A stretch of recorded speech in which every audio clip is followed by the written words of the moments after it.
Hello, good afternoon, everybody, especially our Seventh-day Adventist pastors across the North American division here of the Seventh-day Adventist Church. We're coming to you live this afternoon from the Institute for Pastoral Community Engagement. This is one of our monthly webinars slash broadcast events that we seek to do here at IPCE. IPCE is a newly founded organization which came about in August, September of 2020. And we'll say more about that as we go on in the program. But it is sponsored and organized by the Georgia Ministerial Association of the South Atlantic Conference of Seventh-day Adventists. I happen to be the host this afternoon. I'm the president and CEO of the Institute, and I'd like to welcome my fellow participants in this conversation this afternoon as we look at a very, very important topic. Very important indeed, especially in light of the societal and cultural changes and even some of the norms that surround us today. And so the question before us is, how can we as Seventh-day Adventist pastors and our congregations be more effectively involved in our local communities where we have our ministry context? Sadly, many of our churches, even many of our pastors, are not as involved as we could be and as we need to be. And so many have asked the question, how do we achieve that? How can we bring that about? What can we do to change that particular dynamic? And I'm so glad that we have an august body of guests and participants here this afternoon. I'm going to introduce at this time to you Darlene Sheridan, who serves as the Executive Director of the Midway Community Resource Center here in Douglasville, Georgia, which is the outreach arm of a church that I pastor, New Jerusalem Praise and Worship Center. Wave at our guests, our viewers there, Darlene Sheridan. We also have with us today Pastor Derek Lane. He's the principal of Lane Consulting Group, and we're going to hear a lot from him today. He is the boss man when it comes to writing and finding grants to help you with your community-based projects as a local church.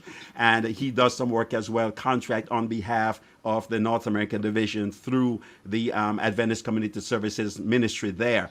And then finally, but by no means least, one of my favorite pastors, Dr. Joshua Nelson. He is, and I don't know, I could say so much about him, but in the interest of time, because there's so much I could say, I'm just going to welcome you all to the program this afternoon. Dr. Nelson is the founder and president of, tell us the name of your organization again. My bad for dropping the ball right there.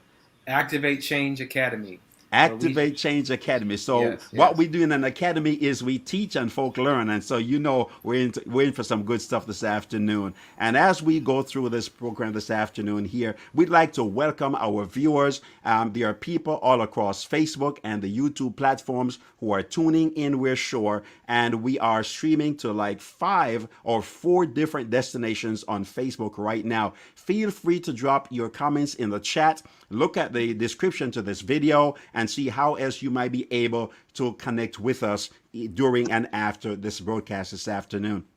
And so at this time, just to kind of lay the groundwork for you, IPCE came about as a direct result of the aftermath of the George Floyd situation, the murder of George Floyd in May of 2020.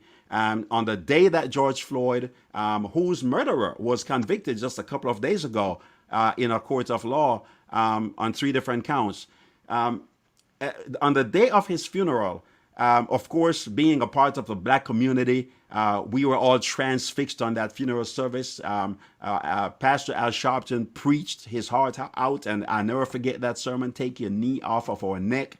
And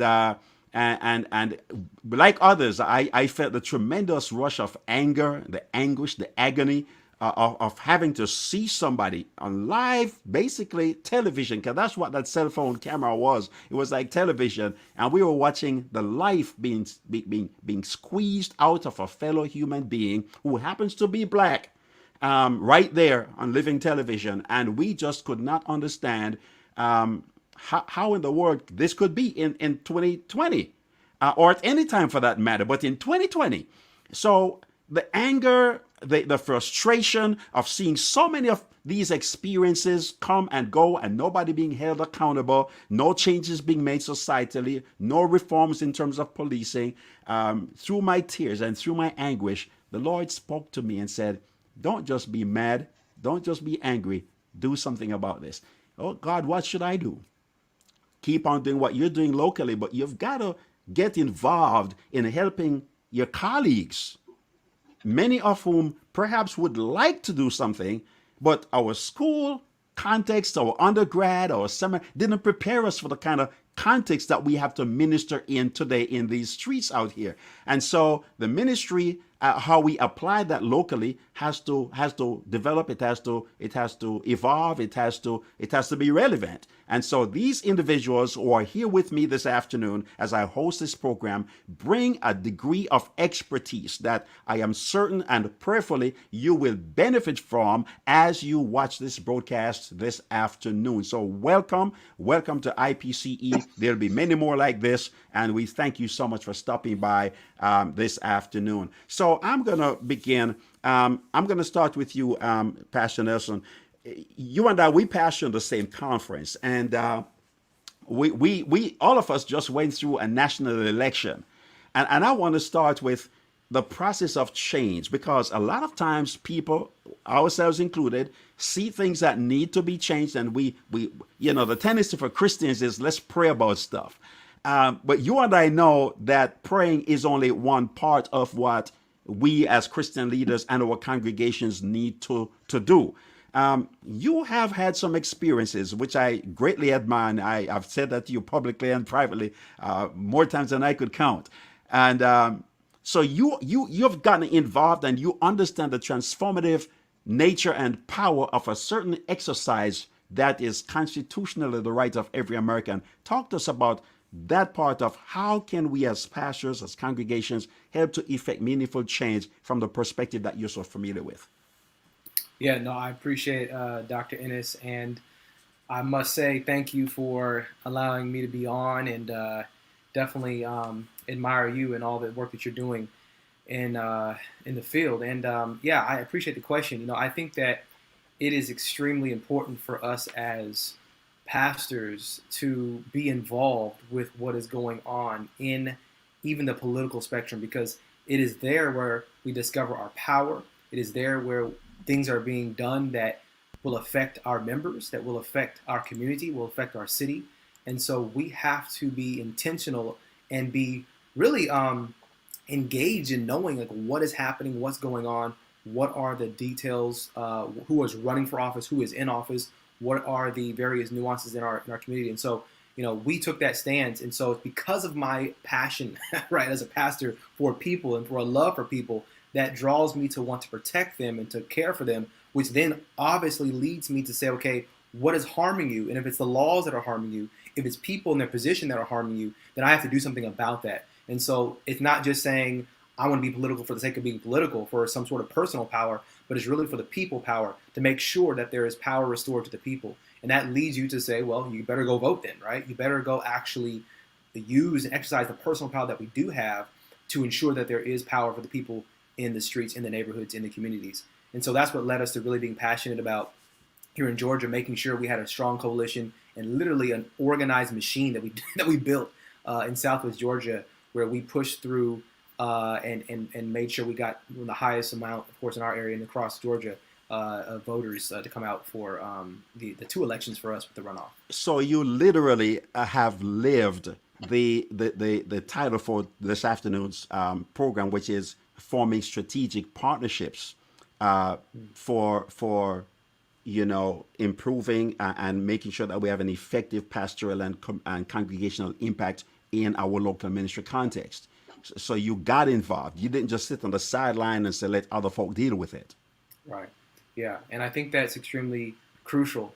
Nothing's going to get done, in my opinion, how I view things, not going to get done unless I do it. So I have to do it. So I jump out there. And I think that what's beautiful about this and the title you just mentioned is that in order for this to happen, it wasn't just me and my church. It was me looking at the people who were already in the field doing the work, partnering with various organizations that were doing the work and providing resources for the work and trainings and whatnot, and just bringing people together and organizing them so that, we were able to employ people. We were able to train people. We were able to meet people in our neighborhoods that we didn't know before, which was powerful for even evangelism when you think about, the different contexts that we got, and just even the what I was actually thinking about when I was going door to door and looking at the different, we have different like apps that you can use to kind of like know, like even you can, the apps tell you like who's at the door, the name of the person, so you can literally knock on the door and say their name. It's such a great, beautiful platform. I said, man, we need this for evangelism. Like, this is crazy, you know, like being able to have stuff like that. But just not only that, just the breadth of knowledge and amount of people you meet is amazing. And so it really just takes, again, the intentionality of literally looking outside of your bubble and talking to people, connecting with them. And when they find the common ground of like, yeah, I just love people. Like, I want people to be blessed. I want them to be whole. Hey, so do I. Then that's when we can begin these partnerships. And that's how we were able to even begin we never had a coalition of pastors here in South of Georgia for a long time, but it was the efforts from myself and others that actually made it finally happen. When we kind of came around, voting and COVID, it brought it together. And now we have, a whole lot of pastors doing a lot of work together. So basically, what you just told us then is that you saw the need, as I'm sure all of our colleagues who are watching this on the various Facebook platforms and YouTube, they see needs as well in their communities. And sometimes there's a tendency to feel overwhelmed or to feel overpowered or to feel inadequate because here's a big need. It's just little old me. I'm the only Seventh-day Adventist pastor in this part of the dark woods. But what you saw was you didn't only see the need, you saw an opportunity to engage with even other clergy. Is that right? Yeah. I think that's what we have to do. I have this slogan that I say, it's really from what Christ did. I felt like when Jesus was on this earth, when he saw people, he went to them. Like, that's what stirred him. That's what moved him, was the sight of people. And so for me, if I see people for passionate about anything or gathering for anything, that's going to draw me. That's going to lead me there. And so however you have to do it, find a way. But it's about really looking for those inroads that is crucial and key. And then we talk about strategy. There actually is a strategy that you can use. I mean, think about what strategy is. Strategy is simply saying, okay, what is it that I want? What is it that I want? What is it I want to have happen? Okay, I want my members, or I want people in my community to be blessed or to be out of poverty. What is it you want? Like, really defining what you want, and then moving on and saying, okay, now what do I need, right? What do I need to make that happen? We may need a partner. You may need to talk to the mayor. You may need to talk to a council member. Or maybe you need to talk to your police department or the sanitation department, whatever the case may be. What do I need? And then what do I have? Do I have these relationships? Do I have somebody in my church that can make those connections? Do I have access to this individual, or maybe I have a friend or a number that I can call, or maybe there's an event coming up that I can rub shoulders with this person here. So you have to really work through those steps and really actually be strategic about this thing. And you can even, what we call power map, to where you identify, once you identify what you want, you can then identify, okay, who are the power players, and how can I then set up maybe some one-on-ones to really discuss and talk with them about how to get or move the needle to what I actually want. We're going to come back to that power map in a minute because I'm interested in that. Darlene, let me switch over to you here. You are the executive director for Midway Community Resource Center here in Douglasville, Georgia. Now, we didn't, and that's part, of course, of the church that you attend and that I pastor. And we didn't always have this entity or organization. Tell our viewers, first of all, let me kind of set the framework, and then you're going to tell the viewers for us, how did this come about and what has it done? So I've been here now about 7 years as the pastor. When I came, here was this church. We had to do some renovations, whatnot. But we found out that we weren't as known in the community because the church didn't start in this town. It came here from Atlanta. It basically transferred here, and so we just kind of popped up one day, and the people are like, "Oh, somebody's bought that church over there." They really didn't know us like that. And then we had an evangelistic campaign, and it didn't go so well. It didn't go so well, and we took a step back and we did some assessments and realized, hey, you know what? A large part of this was the people don't know who we are. They see us over here in Satchers, but we don't really have that kind of relationship with the neighborhood. And so things kind of didn't go that well. And we didn't like that. And so instead of being defeated or defeatist, we went back to the drawing board, and the Lord gave an idea. What we need is to go back and do what Jesus did.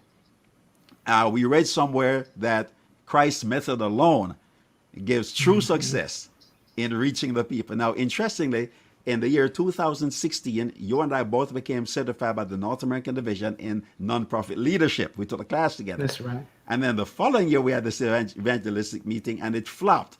And later in that year, you, myself, and another member who is now somewhere else started to go to these different meetings. Tell us how things evolved from there and what has transpired in a nutshell. Not everything yet, because we're going to come back to you. But what's been different between 2007 to the present time? 2017, pardon me, 4 years ago. Well, one of the things you mentioned, we got to know our community leaders. So we were at all type of meetings that was open to the public. And we were able to start very solid relationships with people in our community. Pastor had put out a strategic plan for a certain amount of years, and that's how the Midway Community Resource Center was introduced back late 2000. Let me get the dates right. 17. We did a soft launch on November the 11th, and then we did our grand opening the following year in March. So the Midway Community Resource Center, our tagline is based on what Pastor mentioned earlier, is love in action by helping, connecting, and serving. And so that's exactly what we have been doing. And because of our involvement in the things that the lives that we touch, not only is New Jerusalem well known, but the Midway Community Resource Center is utilized by other resource centers as well. So we're very happy to be part of the Douglas County community, and it allows us to know our neighbors and for them to know us. So wherever we go, someone may recognize who we are because we are that much involved in our community. Thank you so much for that introduction to Darlene. We're going to come back and pick your brain on some of the specifics in a minute. Doc Lane, you're coming to us from, I think you're at Seattle, Washington. From Seattle, that's right. Hey man, you're almost dropped off the edge of the country. You're all the way over there. But it's good to have you. Good to have you, Dr. Lane. We go back a ways. He and I, great gentleman, a good friend of mine, and very resourceful. Now you are in addition to pastoral ministry, which you did take a break from for some years, and you recently went back into full-time ministry, but you're still doing some work with helping churches to identify resources vis-a-vis grants to carry out some of the stuff that Darlene is going to share with us later. Tell the folk what you do and why you do that. Okay, yeah. Well, let me try to give you the Reader's Digest version. I've always been committed to the community. In fact, we started our first nonprofit. I was 16 years old, a year after I joined the church. My mom was very instrumental in that. She was always active in the community. She was a stay-at-home mom, but she loved her involvement and engagement there. That's where it started. I came into ministry, as we all do, starting out looking to save the world.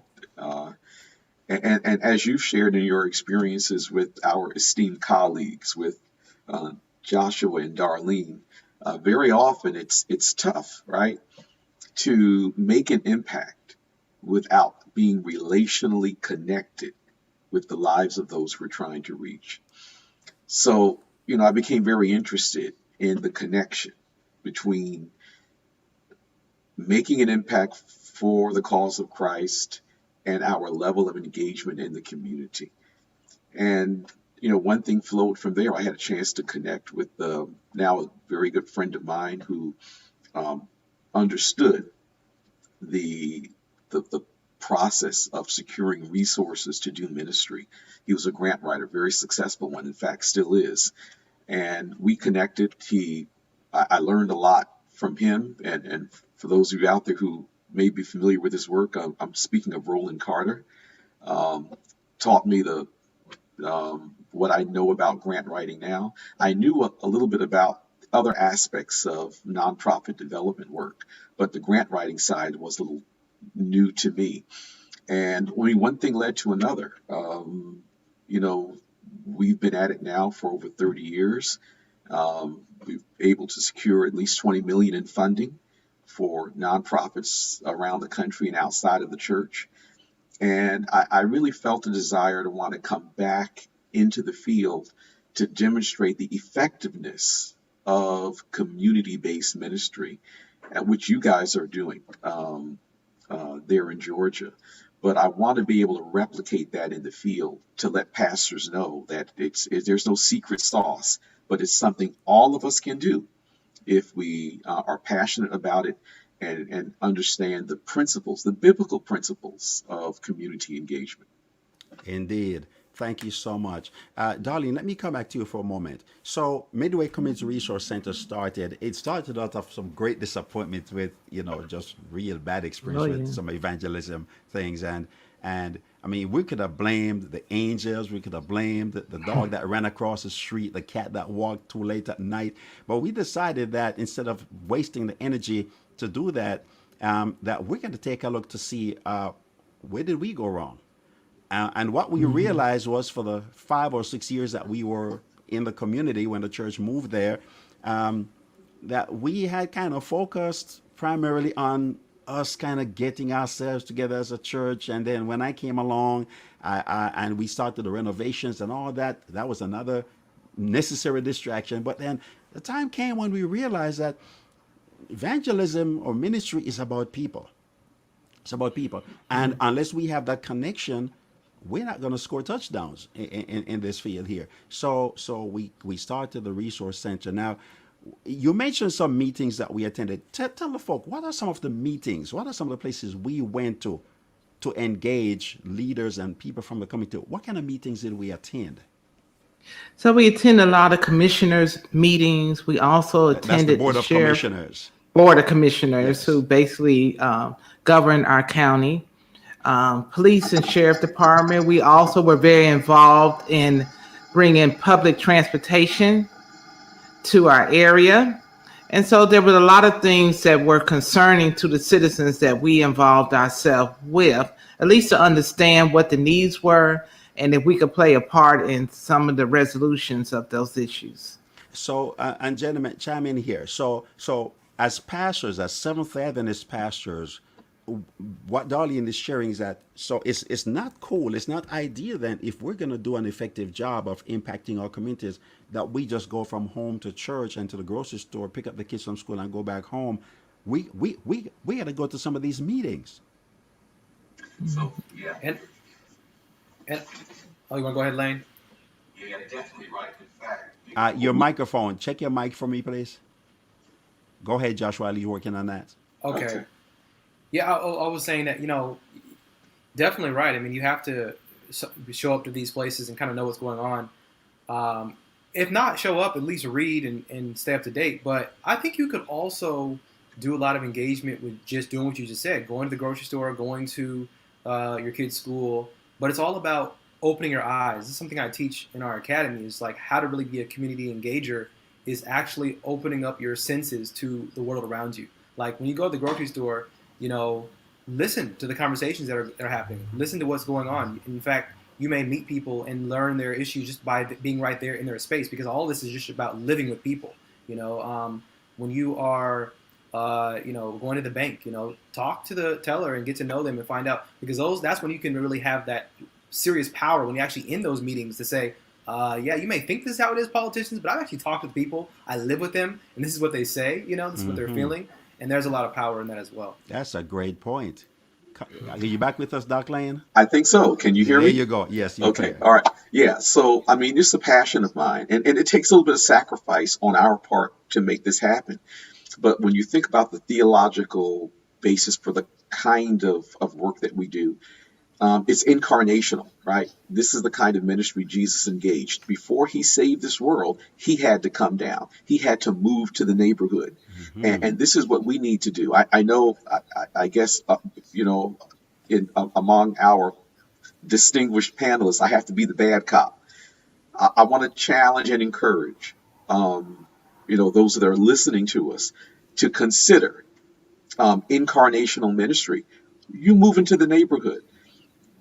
Coming back into ministry, one of the reasons I wanted to come back into the field was to demonstrate the effectiveness of a community-based relational approach to ministry.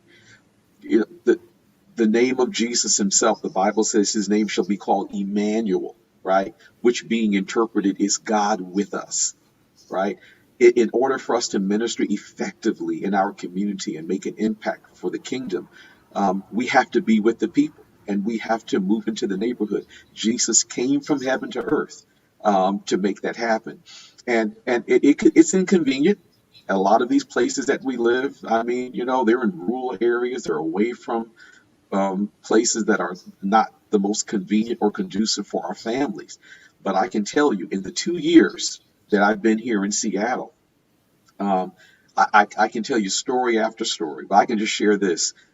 Most of the connections, we've done COVID testing. We have a weekly food distribution program. We have all kinds of ministry. Half of our budget comes from resources outside of our church. Our attending membership has doubled in 2 years.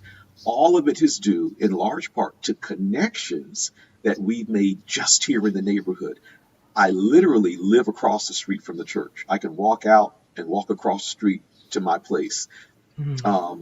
Obviously, there are some disadvantages as well as advantages to that, but the sacrifices have been worth it. All of the connections that we have made, most of the funding that we've secured, the relationships that we've garnered and nurtured and developed have been from the opportunity to be privileged to live in the neighborhood where we serve. Indeed.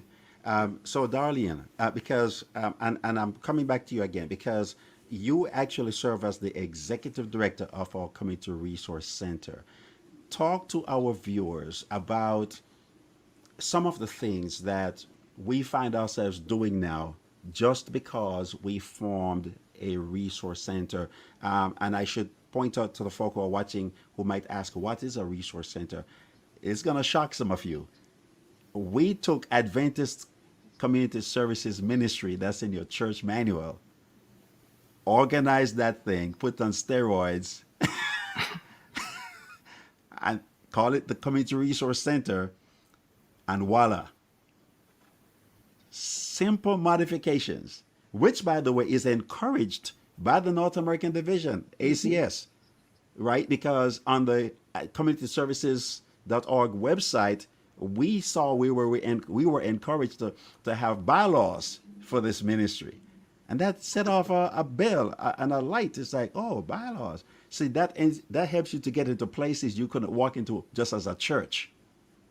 All right, to interface with people like, you know, laying interface to getting grants. So it allows you to have your own checking account and so forth. But it's a ministry it's a department of the church.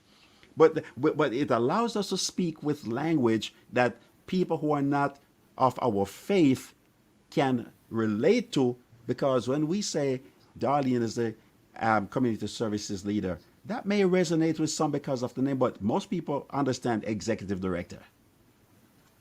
See, so speaking in the language of the people we're trying to reach. All right, Darlene, so tell us, what are some of the things that you find yourself doing that you've never done in your life, and that you see the church involved in that you never thought and we never envisioned or dreamt 4 years ago we'd be doing right now? Talk to the folk for me, please. Well, we started off with a lot of community forums. We were able to have judges come in, people from probation and parole, people who were dealing with family members who had Alzheimer's. So we started off with many educational programs, even mental health and suicide in teenagers. So we featured those services. We also started we have a food ministry every week. The food ministry started off and it stopped, but then we had someone else who knew about us in the community under the name of Good Samaritan, and they made sure that we continue with our food pantry. We used to get bread every week from another ministry.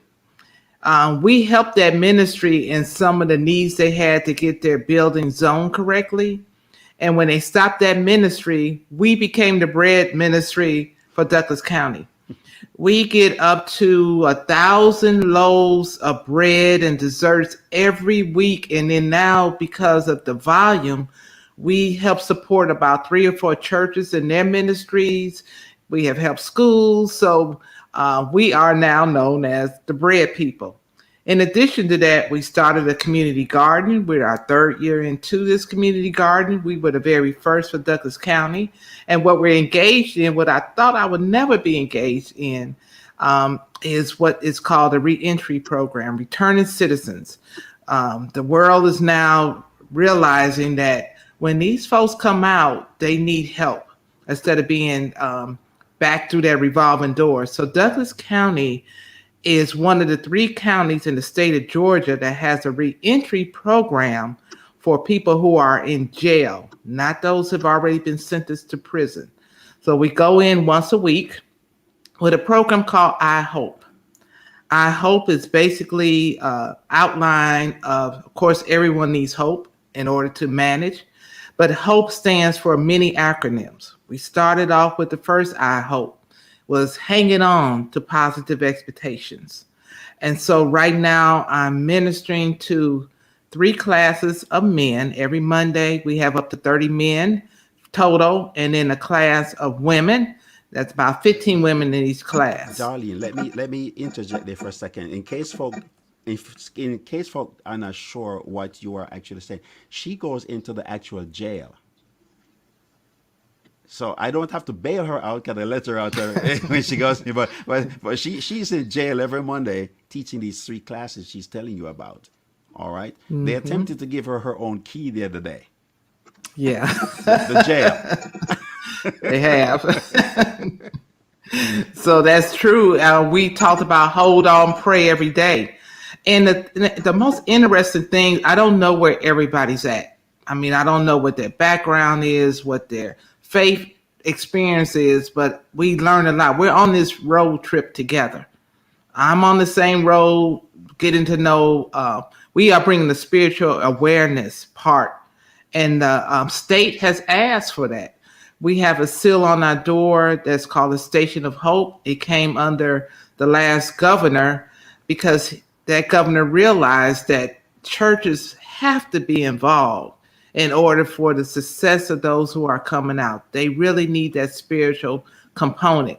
So we have been blessed to go in there, and I'm telling you, I got tons of stories that I can't even begin to tell you here. But the people are excited about the classes, and each scripture that's left has something to do with hope. So that's one of our biggest things. Now, Darlene, in recent months, we have had, I think, 2, maybe 3 experiences where we got calls and folk were inviting us to apply for grants, Dr. Lane. Yes. In fact, one of them happened right after you and I had the last conversation about doing some grants. And here we were, and we didn't apply. And because of the work that the Resource Center is doing in the community, folk now, because of the strategic partnerships that are from, Darlene, there's certain meetings you go to now as a representative for Midway. I'm going to ask you to share with folk in just a moment. So folk getting to know Darlene as the executive director, I know the organization she represents, they learn what we're doing, and they are calling us and hooking us up with where the money is at. Yes.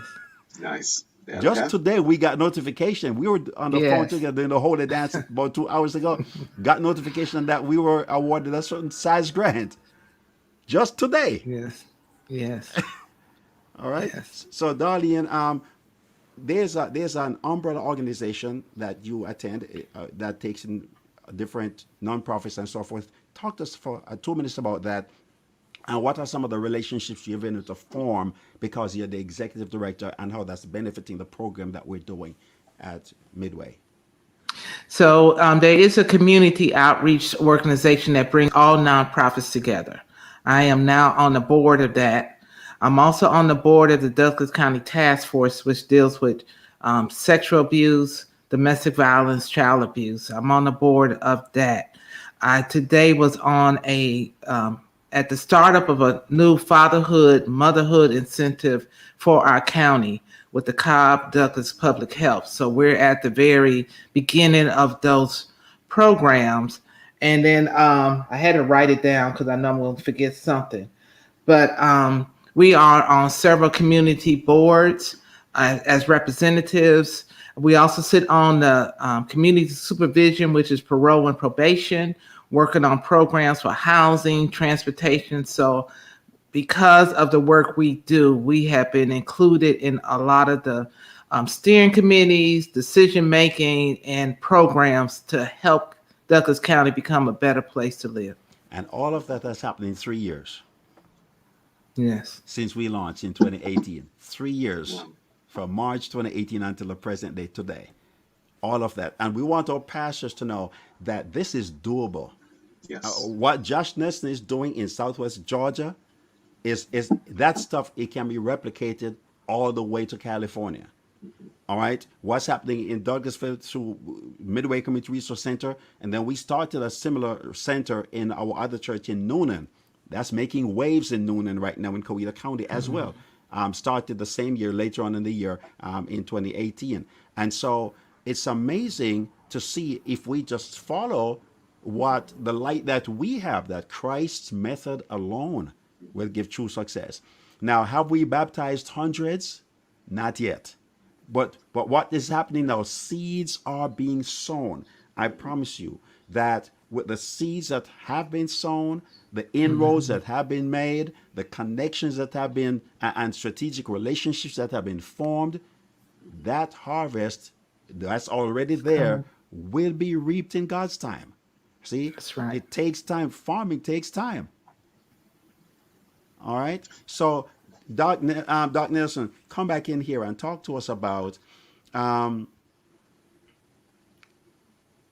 apart from the, and you're very involved, and I'm so glad that you are, because Southwest Georgia gave us a good boost in the arm back in November, and then in January. All right, we had the general elections, and we had the Senate runoff, and of course, all eyes were on Georgia. And at one point, Dr. Lane, you lived here in Georgia at one point. Yeah, I did. That's right. In fact, you still have a home here. I do. And then guess what, guys? And then he was remorseful that he left and couldn't get in on the action to see us, change the course of history. I wanted to vote. I sure did. But so these partnerships that you were able to form and the networks that resulted, I'm sure that there are maybe some of maybe not your members, but some of the members from the neighboring church district, maybe even some colleagues kind of looked at you cross-eyed and what's he up to? What's he doing?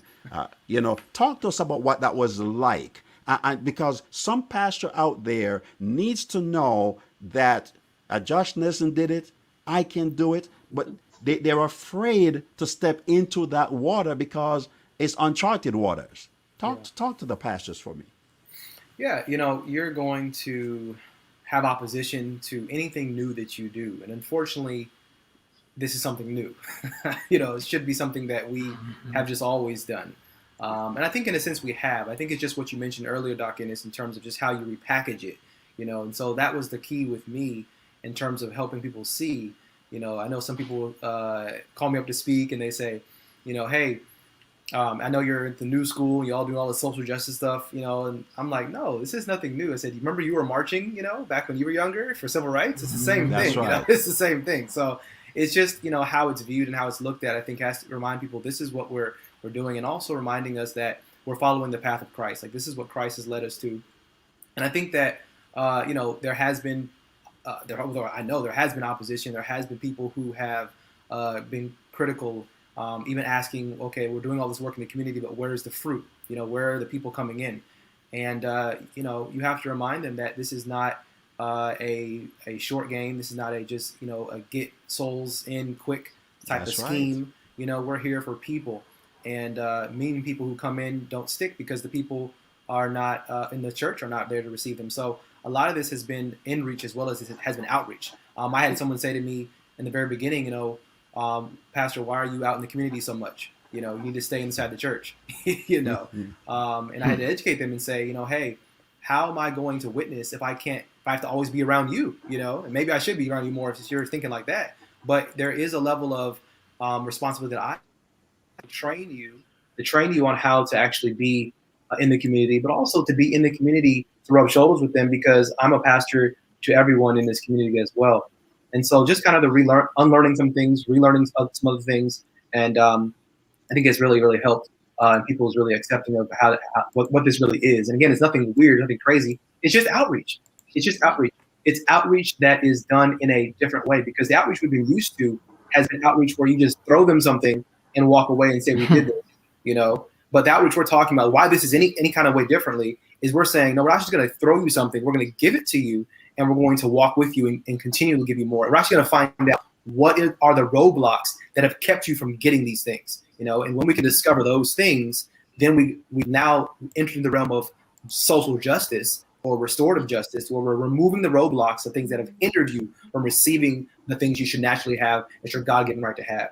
And it's when you're doing those things, you're literally being the hands and feet of God, that you can not only feel fulfilled in yourself that you're doing what God did, right? But you will see people gravitate towards you because they literally are sensing and seeing the love of God felt and lived and breathed through you.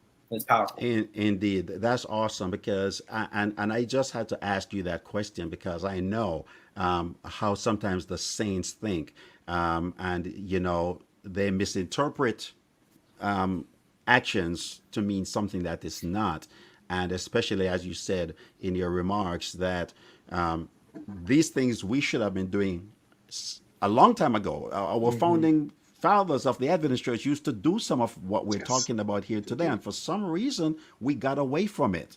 We just got away from it, and now modern day Adventists have think that we're departing from the faith when we talk about social justice, for example. We're going to talk about social justice in a minute.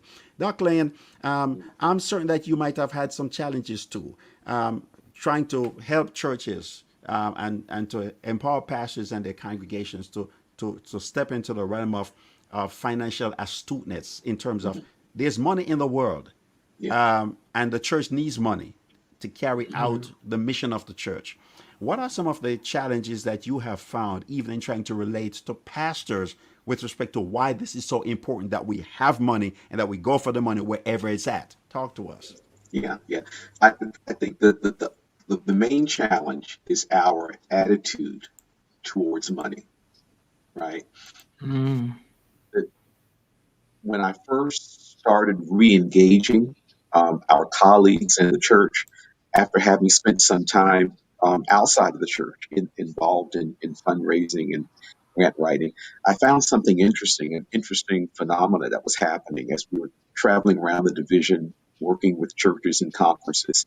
And that is that a lot of my colleagues and who had an interest in making an impact in the community and raising resources to make it happen.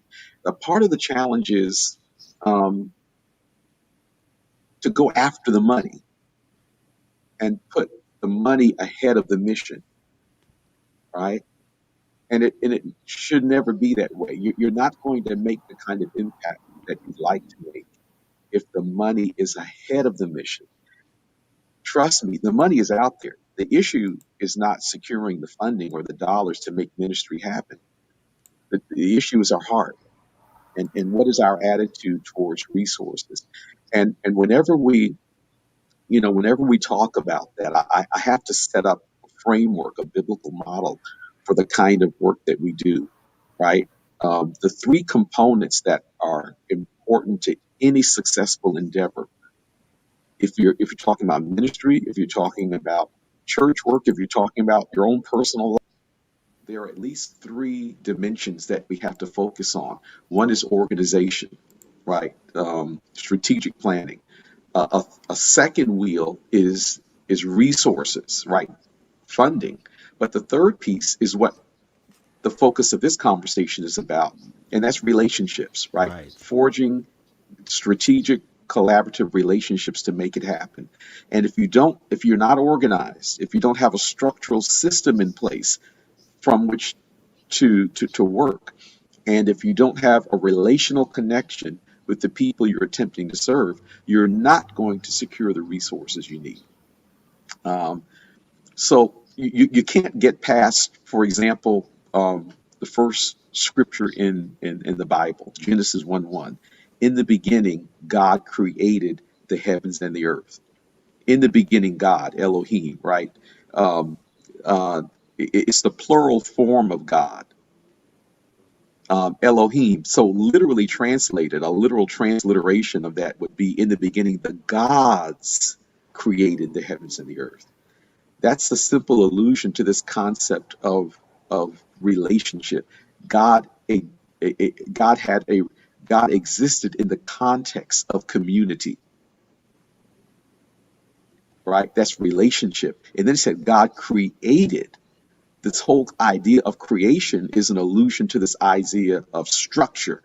He provided structure before he provided resources. So before we engage, there is a theological basis for the kind of work we engage in. So before we talk about resources, we have to talk about structure. We have to talk about relationships and community. And then finally, it says he created the heavens and the earth. And that's resources. That's the last piece of this three-pronged puzzle. So to engage effectively, theologically, biblically, and to make an impact in the areas we serve, we have to have a structure in which to work. We have to have relationships and collaborative connections in the community. And then thirdly, finally, it'll lead to the resources that we need. And, I don't know how, deep in the woods we wanted to get into this, but, the opportunities are there. And my prayer is that all of us would engage, not just in terms of pastors, but with the laity as well. And I'm so glad that Darlene is on the call here with us. In my church now, a part of my job description for my elders is community engagement. I don't just want you to do work in the church. A part of it, of your responsibility as an elder, is to attend city council meetings, Amen. right? It's to connect with organizations, and we measure the measure of our success is not how many times we speak or lift the offering or engage in the liturgical aspects of the work that we do, but we need to connect the mission and ministry of the positions we traditionally serve in. We need to connect that to engagement in the community in some context. So yeah. Uh, so, and that's very. I like your analogy coming out of Genesis. Yeah. That was very good. That was very good. I could see that. Absolutely. There are certain relationships, strategic relationships that I'm sure in the course of our journey, in our capacities in which we serve, we have come to find that there are certain relationships that are critical. In fact, they're indispensable if we're going to be really impactful at the local community level where God has placed us. And what are some of these relationships that we need to have and that we need to cultivate? Who are some of the people we need to have that relationship with? Now, mind you, our goal is to, of course, get with everybody if we can, but there are some relationships that are essential. We call them strategic. What are some of those? Well, I'll start and shut up. The the community development department of the city where you serve. The community development department, economic and community development, they have different rings, different twists, different names. Right. But in most cities, this is the department on the municipal level. Of course, you can talk about county and state and connections, but just in terms of getting started, the community development, economic development department is typically the department in most cities that, when you're looking at it from a macro level, right? And especially if you're talking about resources and accessing resources to make an impact, that's typically the department. It's a conduit. All of the funding that flows from the federal government, from DC, all of that, especially if you're talking about HUD funding. There are 4 different streams of funding. You got home dollars, CDBG monies, ESG, emergency shelter grants, HOPWA, housing opportunities for persons with AIDS. All of the funding that's attributed or flows through the city coffers typically goes through your community development or economic development department. You want to get to know the director on a first name basis. Get connected to them. Know the mayor, right? When we go to cities, we introduce ourselves. I introduce myself as the mayor's new pastor.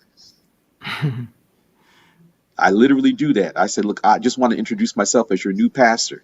I don't confine my ministry to the four walls of the church. Amen. I'm the pastor that's assigned to that whole community. That's right. And if you live in that community, I'm your pastor. So we have to enlarge our framework, this perspective of what ministry looks like. But just to answer your question again, the community development department, the mayor, other organizations, very often, your key stakeholders don't have a position in the community. They don't have an office. So we want to get engaged, relationally engaged in the community and find out who those key stakeholders are. And very often, they're not elected officials. So anyway, I'm going to end there and turn it over to Darlene and our good esteemed Dr. Nelson. All right, Darlene, you take next. What are some of the Well, relationships that you have found to be very helpful? I would say definitely law enforcement, our Yes. sheriff, police department, also working with our district attorney offices, people, judges who are decision makers, so we can get a better understanding of how things are. I'm not sure how to say the words, but they are important parts of our community. Awesome. And Dr. Nelson? Yeah. For me, it was just really being in the right place at the right time. I often talk about just praying for the Holy Spirit to lead you and guide you in your city, to meet the right people.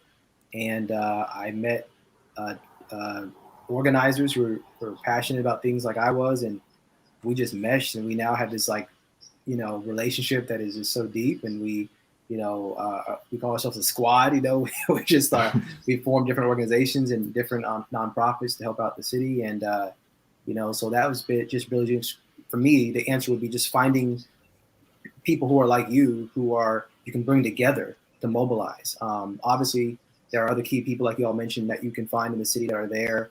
But sometimes, like you said, Darlene, there are people who are just may not have a position, but they're there. And if you find, I think the mayor's office is great. What you mentioned already is good, and also even Parks and Rec. If you're trying to get to know the kids, if you're going to do the Boys and Girls Club, those are good people to know. The NAACP, if there's one in your area, to join that, you're going to definitely find people there. Or even going to party meetings, like Democratic Party, Republican Party, you'll find people there who are passionate about things in the community. So just kind of thinking of places where you can go to find those kind of people, like-minded people. And with those groups, you may find people who already have relationships with police officers, may already have relationships with the Economic Development Department. And if you don't really feel like ready to go those big places, you can find a way to kind of get there through those different organizations that you join and kind of have a title. Like now I can say, hey, I'm the vice president of the NAACP. I want to talk to you, so now I feel a little more, so, because sometimes they're like, why is a pastor wanting to be so involved in this type of thing? So, are they just, are they just wanting money for themselves? Because sometimes people don't know our structure as Adventists, too. So I think that having some of those organizations with you or behind you, or even having your own nonprofit to kind of stand behind, is important as well.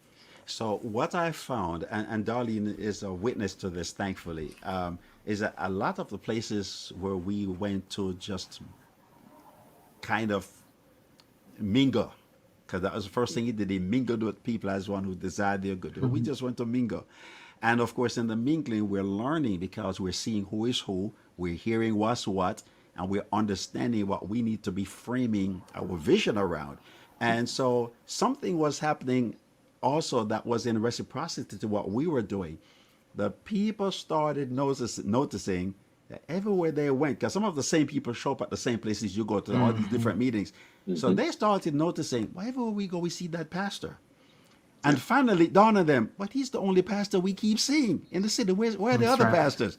And so they start, when she sits on these different boards that she told about, then they start sending messages through her to me. Could you pray for this program? To do the invocation. Can you, inviting me through her, can you, pastor, be on our board? These kind of things, because now our church is out there. Whereas before, nobody knew who we were. That's right. So in terms of forming these strategic relationships and all the different categories of people that you just mentioned, it's critical. But we should also point out to people that you have to make the move. You have to do something. All right. just praying about it is not going to land you these relationships. And again, I think Josh mentioned something that's critical. The people know the difference between you trying to be known so you can look like you're some big shot in their city, Mhm. or they can see that what you have is a heart for the city. Mhm. And they can pick up on that real quick, Mhm. and they will relate to you accordingly. And so we want to say to our colleagues, our pastors who are watching this, whether live or later on today or sometime 2 years from now, is that everything that you heard on this program here today, you must know and you must believe God and trust God that you can do the same thing too. Pastor Giving, Ennis, yes, I just want to add one thing. Even with our food programs, we don't have people just waiting in line until we open up. please We don't. are very involved. We have programs, we have testimonies, we have live music, we have gifts for the next red car. So we are very involved while they're in line. We are getting to know who they are. They're just not waiting for us to open up line and just put food in their car. We have come to know them. Now people are starting to ask us to pray for them. So we didn't push Yes, religion on them. Now they're asking us, could you pray for yes, this and pray for that? They're talking to us now. yes. That's what we mean by forming relationships. That's why we said it takes time. Hmm. Can Awesome. can we offer a little bit of advice for those who are considering engaging in that way? Sure. I want to Please. share with our colleagues or those who will be listening. When you do it, don't feel. I mean, there's a level of intimidation if you've never done it before. You're trying to figure this thing out. You don't have to do that. Be as organic as you can. You don't have to have an elevator speech or plan to make a presentation. For example, if you're attending a city council meeting, um, just sit there, just observe, just listen and look, and allow those relationships to form organically. It may be the first two or three meetings you attend, you don't meet anyone, right? You're just Hmm. sitting and listening. And I think, you know, a part of the challenge of engaging in this way, we think that like evangelistic meetings, if there's 6 weeks, somebody has to get baptized at the end, right? Right. When you look at the ministry of Christ, it was very organic, it was very relational. And I don't think, we have to operate in that same way. So when you attend the city council meeting, um, don't think that you have to make an appearance or make a statement. Just be still and know that He is God, and That's right. and and allow those doors to open naturally and organically. And that's the best thing I could say in terms of an approach to ministry, because they're going to pay off in the end. Eventually, they'll come back around. And as you guys were describing, um, at some point in the future, those relationships that you forged will help to spawn ministry and collaborative opportunities in the future. Indeed. So Mhm. the takeaway from what you just said there Mhm. is be consistent. In other words, Mhm. Yes. if your goal is to make a splash or a grand entrance, then you're going to make that, and then you never go back, which doesn't Yes. really pay off anyway. So Mhm. whatever you do, just or and pick what you want to do and just be consistent at that. Yeah. Yeah. Do that. The Indeed. beautiful thing about it, when we were doing fundraising workshops and conferences at different churches, very often a part of that work for that weekend is not just speaking and presenting. We actually take the pastor and his representatives, or anyone that would like to come, or her representatives, and we introduce them to the key stakeholders in their community. Hmm. We'll go around, we'll go downtown, we'll it doesn't take long to figure out who they are now, but we'll actually take them around and introduce them to the key stakeholders and people they'll need to know. The beautiful thing about where we are now is that a lot of this can be done virtually. We don't have to physically be there. There are open meetings, Right. Zoom meetings all over the place, right? That we can be connected to and engage in and participate in. Um, we have a legal law clinic here. We have an AA meeting that meets on a weekly basis. We do the food program. We have a homeless ministry, but we've had to shift and move a lot of these ministries online Yeah. because of the nature of of COVID and the work that we're engaged in. But there are all kinds of opportunities out there to engage and to relate in a relational way to the people we're trying to impact. Before I let you come in there, Josh, one of the things I can say, because these relationships take time to develop, and I would encourage our colleagues who are watching to recognize that um, at some point we won't be the pastor there anymore because of our system of church governance. We get rotated and transferred to somewhere else. I would encourage those who are, if you have not yet started to do what we're saying here, get going, map out a plan, get going, but keep in mind, always pastor that church with your successor in mind. Mhm. Always think about the person. The day you step foot in that new district or church, start thinking about the pastor who's coming after you. That means you're going to nurture and maintain and safeguard those relationships so that when it's your time to leave and the next person's time to come, you want to be able, if not physically, to introduce that person and so they can benefit more readily than you did from those relationships, and to continue the relationship between your church and that entity or that office because of your presence. But at the minimum, you want to make a list of all these relationships that you were able, by God's grace, to develop in that community, in that city, and leave that there for that pastor who's coming behind. Now, I've done that. I've moved from 2 districts to the current one I'm in. I've done that both times. Both times. Now, and sometimes your successor doesn't follow up like you wish they would. But at the minimum, you want to make sure you do that for them and for your church. And here's the beautiful thing about what's different with this assignment I'm on now with my previous 2 assignments is this. I got Darlene. I got Dennis Coleman, my head elder. And there are several others who, when we went, I brought them with me. That was the missing component, the first 2 districts. I took them with me to these places, introduced them, and now they introduced me to people. I guess they're more famous than me now, Darlene is she's a de facto mayor, but don't let the mayor know that. But anyway, so that way it won't falter when you leave.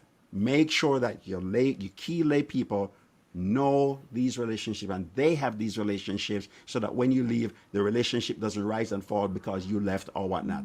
It must reside in that church. I think that's probably the best piece of advice I could give you this afternoon. All right, Josh, your closing thoughts. Yeah, I mean, everyone has said so many great things. I'll just end with the biggest thing that's been powerful for me has just been following the Holy Spirit. Like I mentioned earlier, just really being prayed up, really listening for what His voice is doing. And remember that, you don't have to save the entire world. Like God has already done that, and realizing that a lot of these things that happen, for me, at least I can put a lot of weight on my own shoulders, but remember that God is using us as His hands and His feet. We're a part of the puzzle, and there are other things that He's doing. And so He, in His Spirit, is already working. His Spirit has been there before us. The angels have been there before us, and there'll be us there after us, But That's right. We have to respond to the Spirit and say, what is it you want me to do? And let's respond in a full and true way, because you can't just ignore the cries of the people in the streets and think that you're really listening to the Spirit of God. And so I think that's the powerful thing that I'm realizing in my ministry. Amen. Darlene, your final advice and encouragement to pastors watching here today. I'm just going to say it's a blessing to bless others. And while we're blessing others, the others are blessing us. So the blessings never cease. They never cease. And we are one and the same. We are one and the same. So it's a blessing to bless others. Dr. Lynn, I'm going to start with you. There are people, pastors, who have been trying to figure out, how can I engage, how can I learn and engage the processes of finding the resources to fund ministry that I want to do. How can they reach you? Yeah, well, my website is laneconsultinggroup.org. all one word, LANE, consulting with two G's, the end of consulting and beginning of group, .org. And we're happy to connect and reach out and show them how to begin the process of forging relationships and securing resources to make an impact in the communities they serve. Indeed. Thank you so very much for being here today. Doc Nelson, how can they reach you? Well, you can always find me on any social media platform, Facebook or Instagram. But most importantly, check out our website, activatechange.academy. Again, it's activatechange.academy. And that's where we train individuals and pastors to be organizers. The big component with the academy is we provide coaching. And so if you're interested in that, definitely reach out to me there. And I'm going to let you know, pastors, that if you're looking for somebody from the community services side to do webinars or other meetings with your churches to really help your community services leader get going, or your community services ministry, your personal ministries team, in terms of what lies ahead, what are some of the opportunities, and how to develop a community resource center, reach out to Darlene. She's certified in nonprofit leadership through the North American Division, and she has 3 years of experience leading Midway Community Resource Center and doing an outstanding job. Darling, tell the people how they can reach you. So she consults with you. And by the way, all these folk I'm here, I use professionals today. So in their own professional context, please understand that you need to invest just a little bit so that you can get the best out of them in terms of a small fee that they may ask you to contribute. All right. So Darlene, tell us how the folk can reach you. The best way to reach me, you can find me on Facebook under the Midway Community Resource Center, or you can send an email to info@midwayresourcecenter.org. All right. Thank you so very much. Ladies and gentlemen, it has been good. Thank you for sharing such awesome words of encouragement and wisdom. You bring a lot of know-how to the table in terms of this particular question of forming strategic partnerships that will improve our impact where pastoral and congregational engagement is concerned. And so thank you on behalf of all the pastors who have watched us here today. This has been a production of IPCE, which is the Institute for Pastoral Community Engagement, which is founded and operated by the Georgia Ministerial Association of the South Atlantic Conference. Thank you for watching today. God bless you all. Guys, hang around till we get off the air, please. Thank you, everybody, for watching.